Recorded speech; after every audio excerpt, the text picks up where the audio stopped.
Ariel Helwani in Las Vegas gearing up for UFC 143 alongside Nick Diaz, who faces Carlos Condit this Saturday night live on pay-per-view. And Nick, it is good to see you again. First things first, how are you? Doing well, thank you.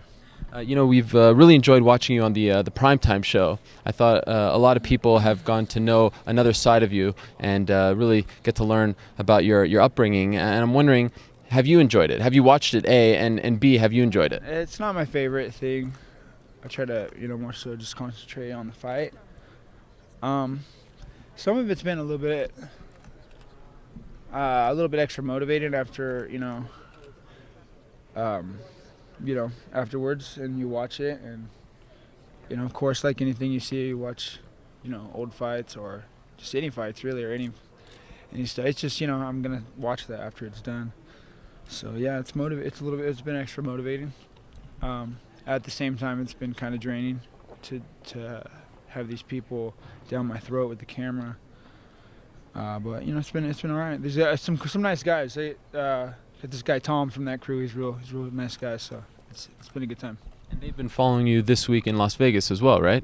A little bit, yeah. That's the they kind of sneak up a little bit, and that's when it kind of gets to me, is when I'm being snuck up. I don't really like that, but I don't need to stage. I don't need to put on an act or a show, but you know what I mean. I don't need to get ready for what I'm gonna do or what I'm gonna say, but at the same time, I don't want to be I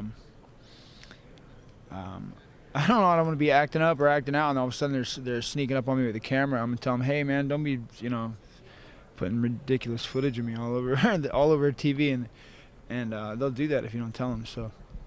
Final question on Primetime. What's it been like seeing old teachers of yours and old trainers, these people who you may have not seen in many years, just pop up and talk about you now?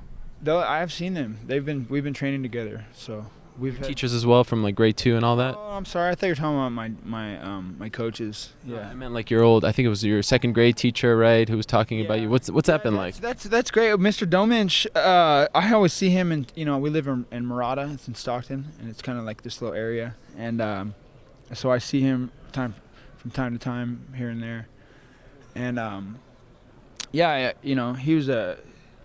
was a bit. I didn't do much school, much teachers. So for what I did do, he was a really good, a teacher, and just really helped me out a lot. I had a lot of teachers were really I didn't have the best teachers when I was in middle school. Some of the time, some of them are good, and then some of them weren't. But that Mr. Domich there, he had me doing like push-ups every day. We'd hit. One time I raced him, I think we got like 100 and something out. I think I beat him by just a few, but he had already done sets in the class before that in the class. So, cheated.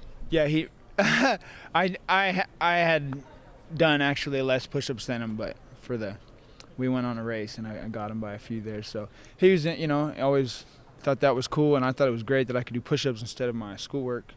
So that it helped me out with a lot of learning a lot of positive work ethic, I guess, if you will.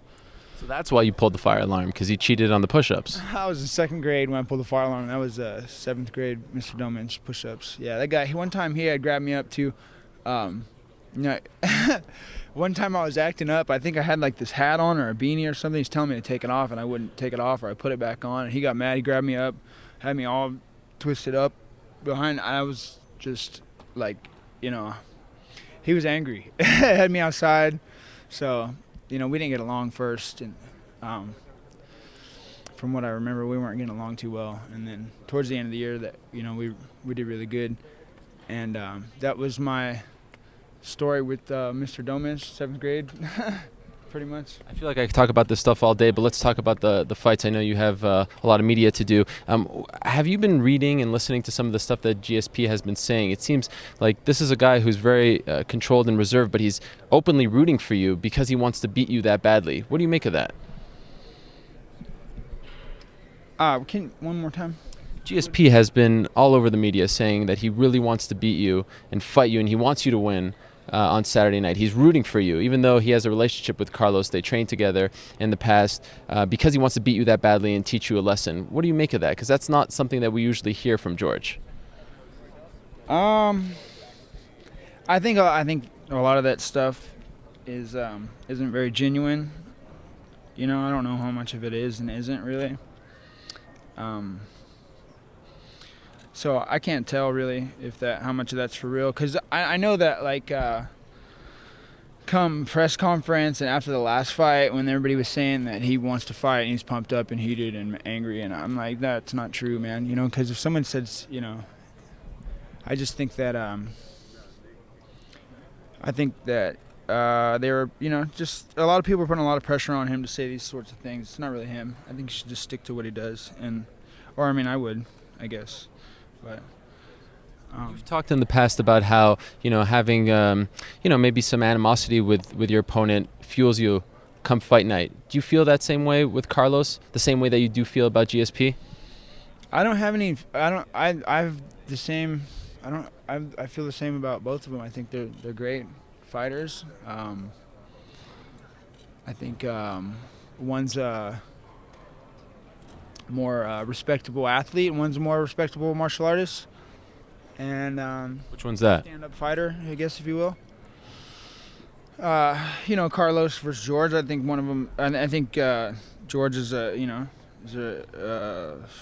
strength athlete, and that really stands out here, especially against all the other wrestlers that he's been fighting. He's stronger than all those guys, so you're having a strong guy competition, and he's the strongest one.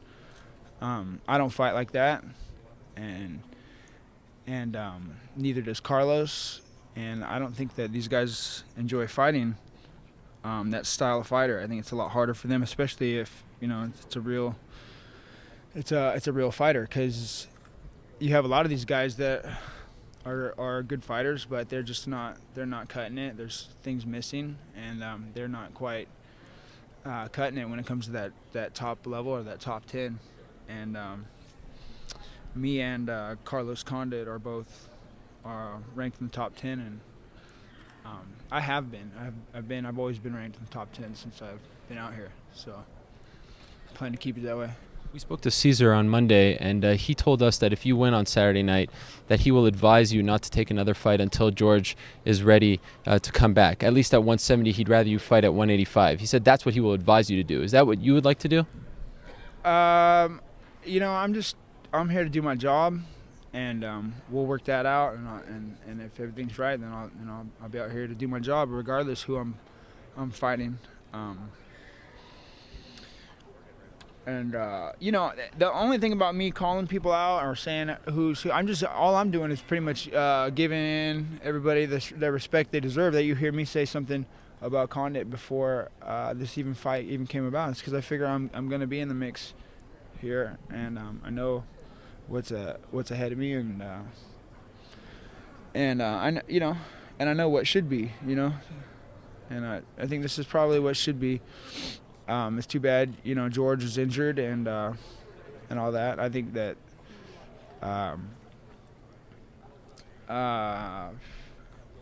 this could have been a hard fight for George. Either way, me versus George, Carlos versus George. I think just stylistically, it's kind of rough on a guy like that. On a guy like George, on account of him being a strong wrestler, athlete type. You know, it's just a lot of time I got these guys, a lot of strong guys like that, and they usually are dealing with each other. You know, and the stronger one is usually the one that comes out on top. A lot of time, the stronger wrestler background, or stronger guy. So to me, George is probably, out of these strong guys, he's more of a technical martial artist is what you have. But it doesn't change things. I think he's a strong guy. And you have fighter versus strong guy. I like that. That's a good poster. Okay, 2 last quick questions, if I may, and then we'll let you go. What's the key in your mind to defeating Carlos Condit on Saturday night? I gotta do everything right and go out there and fight, and just make things happen. You know, make things happen for me, and that's what I gotta do. Final question. I'm wondering how much time Nick Diaz spends on the internet. I actually saw a clip that the UFC put out a couple of days ago, and the top comment on the clip, it was a preview clip, was from someone named Nick Diaz 209 saying that that was not what you said. And I'm wondering if that was you, and if you do go online and look, Right, yeah, was that you? Yeah, thanks for bringing that up. I appreciate that. Yeah, because that's the kind of thing that drives me crazy. It gets me going. It gets me all into this mode where I'm going off about this whole subject because people are making me say like I'm not standing here like, oh, Saturday I'm gonna come out on top, or I'm planning on doing this, or I'm gonna win, or you know, like I didn't say that. I had this build up, and it's like I'm saying two things, and then Carlos is saying two things, I'm saying two things, and then it says yeah, I'm gonna come out on top. It doesn't say I'm gonna come out on top like normal. Like I said, I didn't say it. They took my voice and put I'm gonna come out on top. Like it's me talking two different times, and they slapped it in there. What did they do to you? What was that? What did it say when they did that to you? I'm gonna knock him out, tap him out. But it was actually I'm gonna knock him out, tap him out. It wasn't like I'm gonna knock him out or tap him out. It was like they chopped it and they made him say what they wanted him to say, and they did that to me too. And that's really big. That's all people hear is me talking like, oh, I'm gonna come out on top, like I'm overly confident, or I'm talking that confidence or whatever. And I'm like, if I'm gonna do that, I'm gonna do that. You don't need to make me do that. So that was you who wrote that comment on the YouTube page? Yeah, I didn't say that. Yeah, that was me. That was my channel. I was like, hey, I didn't say that. It's the first thing, I type in my name, see what's new, see if, what kind of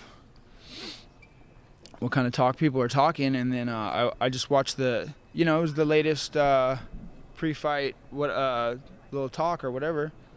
And you watch it, go on there. It says, I'm going to come out on top. I'm like, I didn't say that. And it's not a big deal but it's a big deal to me. I didn't say that. Okay, so. Cool. Thank you, guys. Nick, thank you for the time. Good luck on Saturday. Thanks.